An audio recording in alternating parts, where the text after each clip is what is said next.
Hello, cheesy tactic tubers, and welcome back to Let's Play Final Fantasy Mystic Quest with me, BlueAnkylo. So I decided it's time to show you a couple of the cheesier abilities you can do in this game. They're not that bad, but I try to avoid them because for the most part this game's pretty easy. I'll show you at the battlefield. I don't believe there's anything too exciting in here, but let's talk to this dude in the cloud. Captain Mac will tell us about the prophecy. Why didn't he just tell us? I'm sure that guy knows the prophecy too. He knows everything. Oh well, so we don't have that crest yet, obviously. What's up here? Anything? We find 2 cure potions. We must be finally maxed out on cure potions. Anyway, I'm sure there's a way to get to the right side too if you really want, but whatever. There's not going to be anything terribly good. So anyway, to battle. So let's learn a bit about some of the spells that I don't really use much. Alright, first up, the cure spell, I believe, has a special effect when you use it on enemies. That isn't probably what you're expecting. So they should be a variety of effects on them. Basically, from what I understand, it can poison and petrify and paralyze and all kinds of nasty things. Not terribly useful. Next, so that's not too cheesy. In fact, I'd probably never use it anyway. We'll go with life next. You can't multi-target it like cure, but if you cast it on someone who's alive, like normally you'd use it to raise the dead, right? Well, let's see what happens. Or you could turn her to stone. Or she'd be dead anyway, and this worked out perfectly. No, that wasn't the plan. Seriously, game. That's not what I was trying to show off. Okay, use it on yourself, Blue. Used a fatal attack, killed her in one shot. Game! Hold on. I'm not happy with the way this is going. Just kill it. We'll try again on the next battle. Funny how I did an entire dungeon last episode, and that never happened, where he just used the fatal spell and killed us in one shot. Alright, these guys immune to magic, so we can't do some of our tricks here, but what I'm trying to show off is cast life on someone who's alive. And, wow, okay. It didn't work because she hadn't taken any damage. Well, a lot of failure. Point is, although I'm having a hard time demonstrating it, you can cast life on someone who's alive, and it will just full heal them. You just can't multi-target it. So you only need to use... Man, I just can't show it off. It's like no matter... Every time I try to cast it, someone either dies or gets petrified. Obviously, it brings you to full health if you're dead. If you use it when you're alive, it still heals you to max. That's the point. That doesn't work like that in a lot of games, anyway. Not cheesy, no, just something interesting you might want to know about. Not actually the most useful trick, because you can't multi-target. Generally speaking, cure is still better, because you can cure both people considerably, quite well. Anyway, sorry, that flopped pretty well. Anyway, now into more interesting tricks. Speaking of the life spell, now you can't multi-target enemies either, but if you cast it on one enemy... Now, these happen to be skeletons, so you might have thought this would work anyway. But that actually works... Well, it didn't work on this.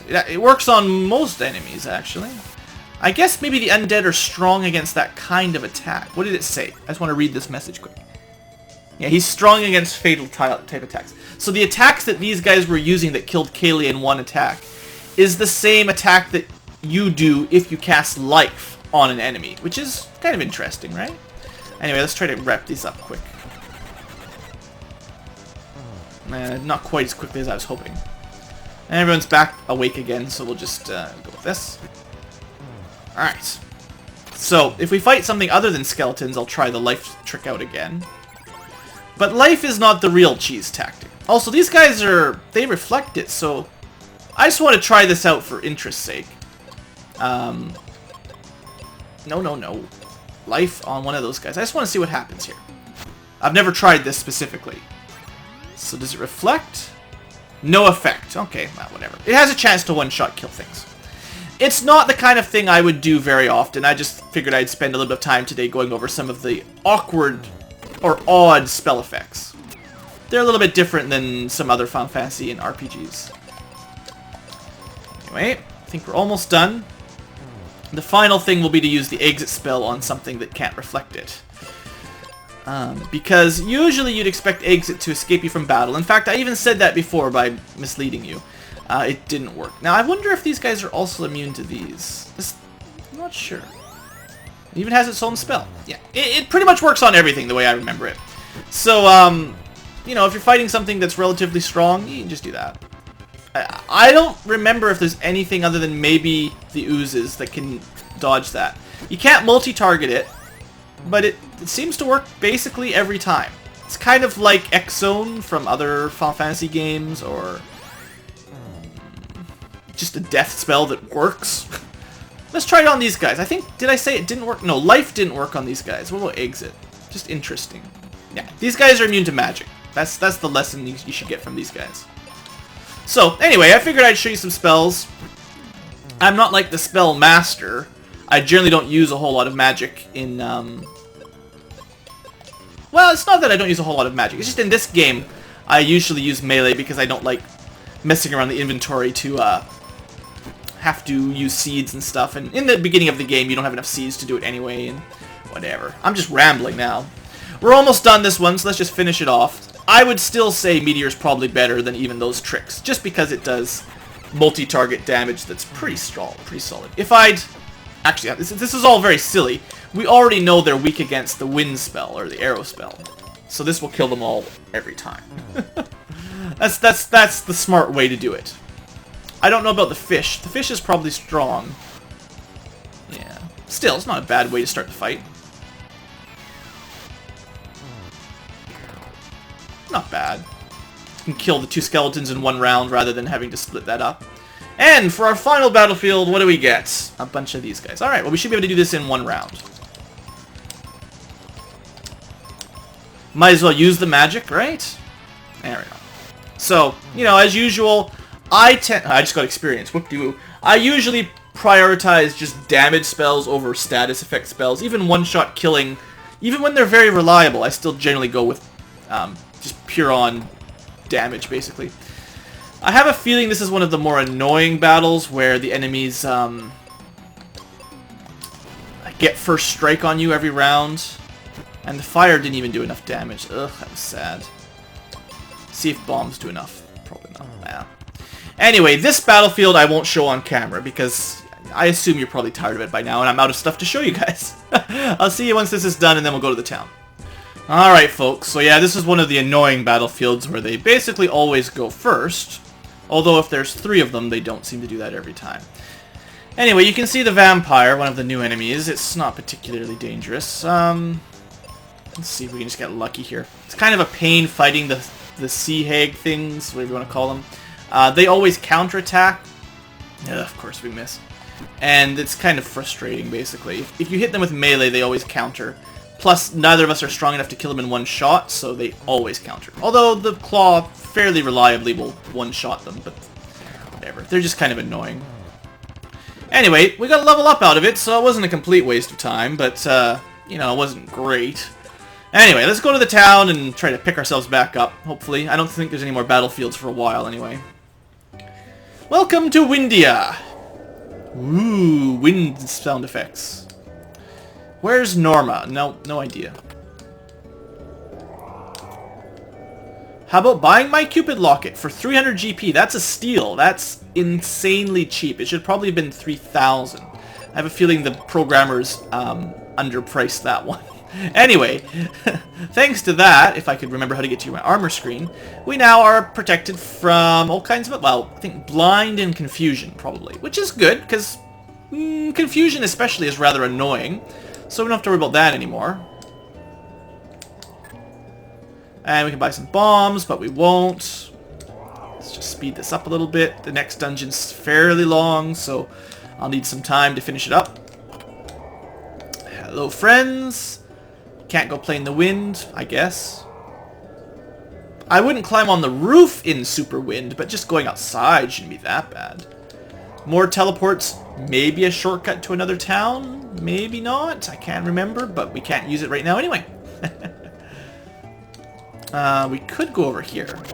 Hey, buddy.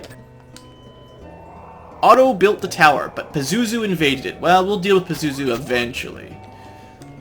Obviously, the wind isn't that bad. You can't gather seeds in the wind. Well, we already have one place to buy seeds, so it doesn't matter. Also, they speak of the Mobius crest, and with that, you can get to the ship dock. That sounds relatively important. In fact, this may even be a Mobius crest, as it turns out. Well, we'll have to go around about finding one of those, then. You can hop over here, but it doesn't really do you any good. And you can't do anything there right now. Suppose we should go to the inn.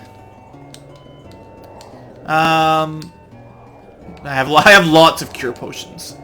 You know what? We'll stay. I don't rest very often, seeing as I just use seeds these days. So keep in mind, I've got all this money, and I've bought all the seeds in the game, basically. The only thing I haven't been buying is, like, explosives, because I just don't use them that much. Maybe if you used explosives all the time and bought them, you might run out of money a bit more often. Oh, hey, this is the old beard dude. New beard dude. And he's Odo. Maybe. So, apparently his daughter Norma used the Rainbow Roads.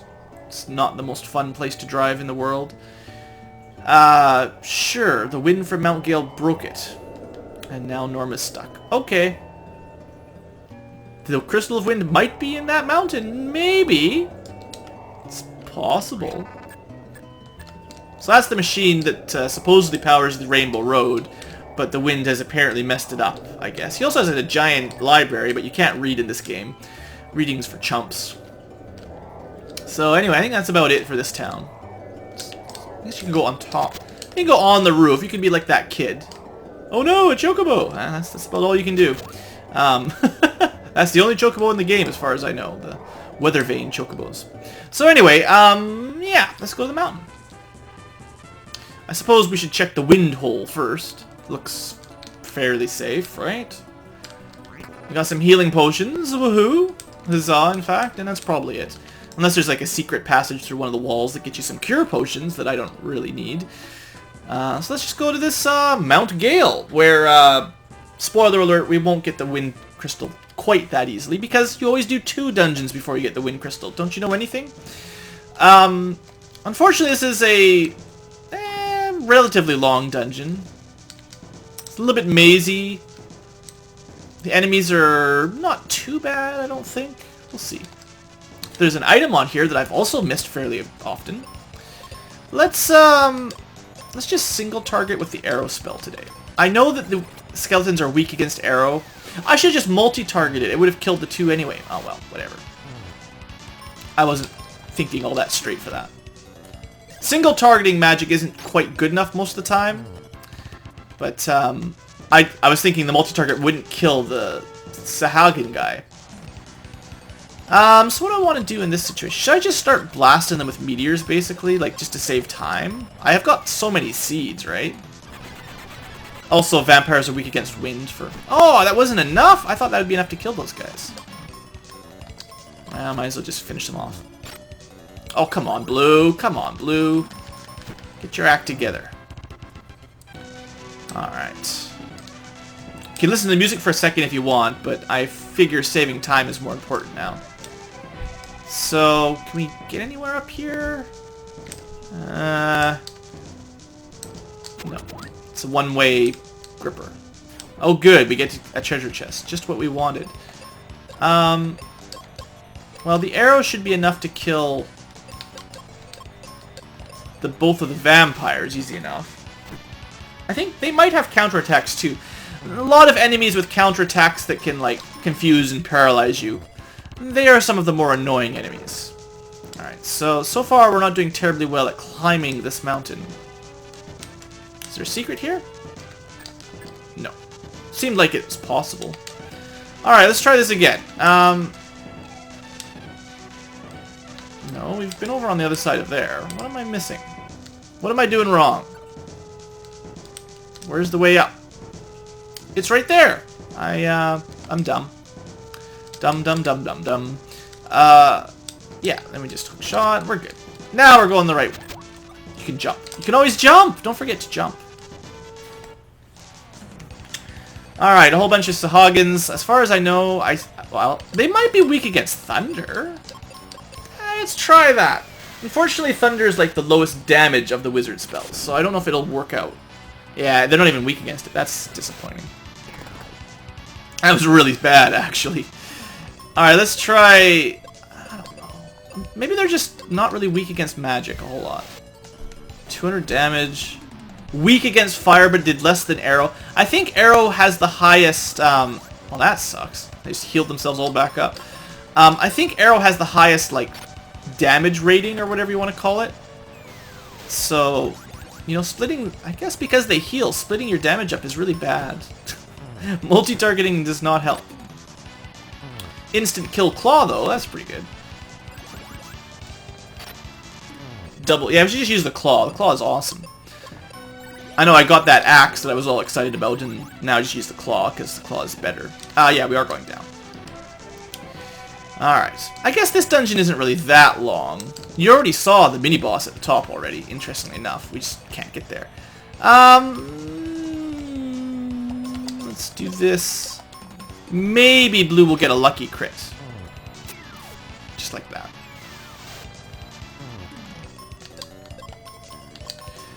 I don't know. I'm often torn in this game as to whether I should conserve my MP, because most games, you know, that's a smart move, save your MP for the boss. But in this game, you can get so many seeds. You basically have unlimited spell points, really, in practice.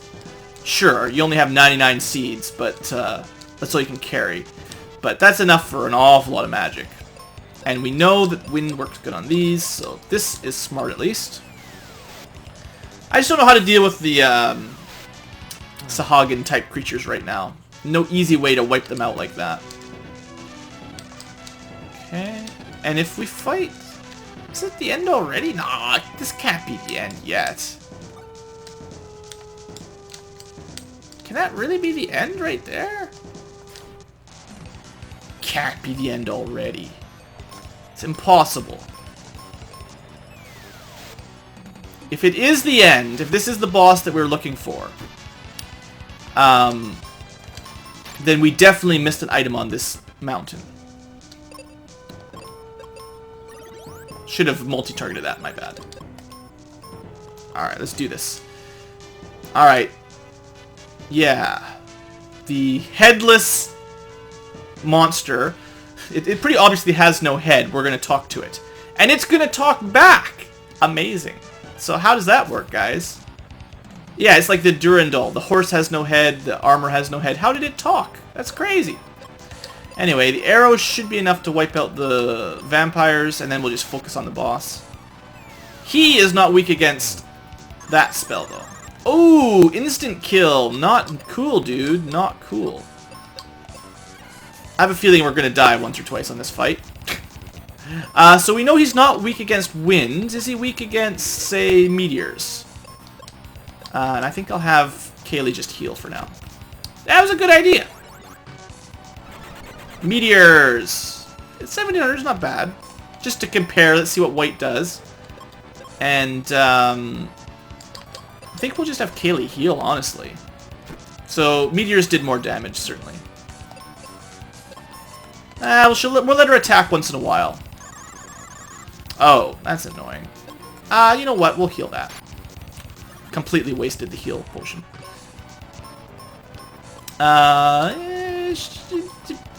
She'll attack. Couldn't make up my mind. Probably actually a really bad idea. I should have just healed Blue. Heal Blue. Actually, I should have used life there because it's likely he's gonna die. But you know, so if you're just single targeting with the cure spell, you should probably be using the life spell. Actually, now that I think about it. Just in case they die, and it would heal them anyway, so... It's weird. Most games don't work like that. Right, so I'm actually going to pop a seed here. Because the black spells don't really do very much damage. It's the wizard spells that really kill bosses. Oh, I didn't see what he did. Did he heal himself or something? Oh, no, that was the seed. That was the seed. Okay, I thought I missed something important. Oh, he's getting mad. Look at this. Unfortunately, we can't kill him as quickly as the boss inside of the tree, but there we go. Alright, so now we could go back to town and continue the game, but I am like 99 to 100. In fact, really, I'm 100% sure that there's an item here we need to go get somewhere. So we're not leaving yet. And we are going to be using more magic. Unfortunately, I think we already discovered that this is still not good enough to kill the Sahagins. Still not enough damage. Very, very annoying. Maybe we'll get a crit here. Yeah! Good job, Blue. Dragon Claw doing awesome. Doing good work. So we could claw up that way. Is this where we're supposed to go? There it is. I knew there was one. This is a very easily missed chest. We'll just do some arrow here. I know I've missed this one before, and I know why. Because you can see the boss, and you can go right there, and then you can just cast exit and leave. And then you would never get the Apollo Helm. So we could have got that before the boss, and that would have protected us from nothing. Just would have been a bit more physical defense. Probably missing this is not the biggest deal in the world, because it doesn't give you, like, status protection. Spoiler alert, there's a shield with really good status protection eventually that we definitely will not miss. But that's not too good. Anyway, I think that's it for now. I guess we'll go back to town. Right, she doesn't get the exit spell. Only Blue gets the exit spell. There we go. Okay, so now, as it turns out, that monster, the Headless Horseman, whatever they call him, I didn't even look at his name. Often a Durandal, but, or however you pronounce it. But anyway, the wind has kind of died down a bit. Apparently we don't know where Norma is yet. But I believe if we talk to Otto, yeah, the wind just suddenly stopped. So I guess that horseman on top of the mountain was really causing some problems with the weather. Alright, we're going to save Norma and the crystal. You'll see switches on even number floors. Flick the switches with your axe. That's how you always flick switches. And then the elevator won't go past there. So you can kind of lock the elevator to that floor. As it turns out, there's a little bit of puzzle solving we'll have to do for this next dungeon. Anyway, other than that, I think we're done. I suppose it wouldn't hurt to have a rest and recover our MP. Even though we could just buy seeds for not much money. Get some free healing potions and refreshers for our stay. Even if we didn't pay. So wasn't there someone that actually sells seeds that was too windy? I was thinking maybe I'd stop by there just for fun. Old man. Yeah. We're going to get the Mobius crest maybe next episode if we're lucky. Yeah, okay, it's just a random old lady. Anyway, you can buy some more seeds. They're cheap. Oh, and the kid! Alright, we should talk to the kid that's on the roof. Now that he's having a good time. Hey, kid, out of the way. Seriously. Kid, out of the way. I can't talk to you if you stand right there. Okay, oh. You can see forever! Well, sure. That was pretty lame. I was kind of expecting a better chat. Alright, anyway, I guess that's it. So, the Rainbow Road has shown up. Actually, can you see that? Sorry. Now I'm curious if you can see it from in the town. Remember that one point I said where there's nothing we could do? Yeah, there you go. So you can see the... I mean, it doesn't really do anything, but hey, you can see the Rainbow Road. Anyway, next episode we'll deal with Pazuzu's Tower and probably deal with Pazuzu. This is a long one, so hopefully I can finish this one in a single episode. That's why I'm ending today's right now, because this dungeon would take way too long. Thanks for watching, folks. I hope you've enjoyed, and yes, we're nearly at the end of the game. Have a great day.